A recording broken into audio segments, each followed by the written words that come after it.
हरे बम बोल बम, हरे हरे बम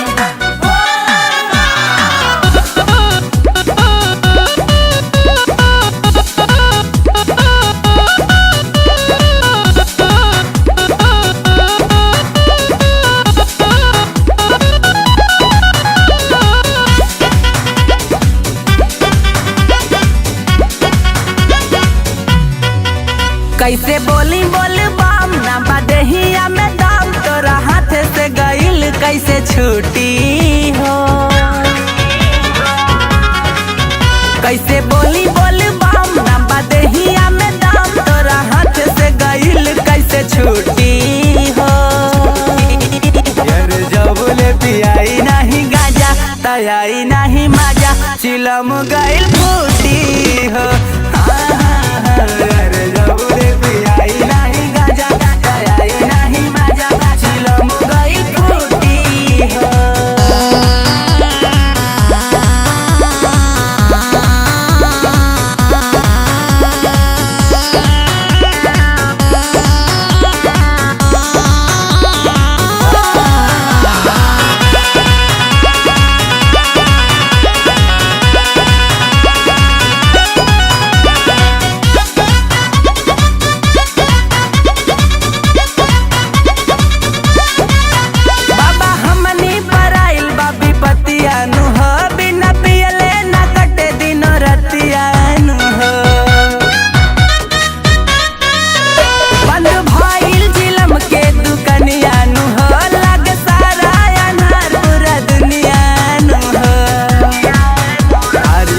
बवाल ठीक नहीं खे हो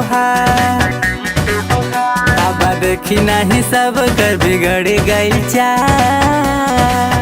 कुछ लागे ना उपाय सब करे हाय हाय हमनी के सब धन गई लूटी हो।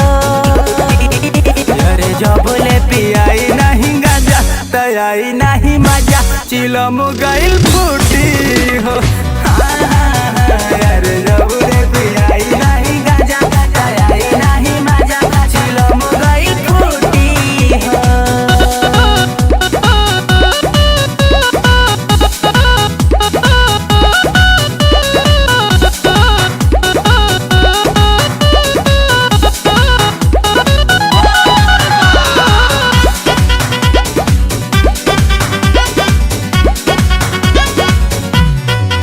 बिट्टू पंकज रोवत बाटे पीटी कपार दोनों गांजा से भरल बाबा किट हमार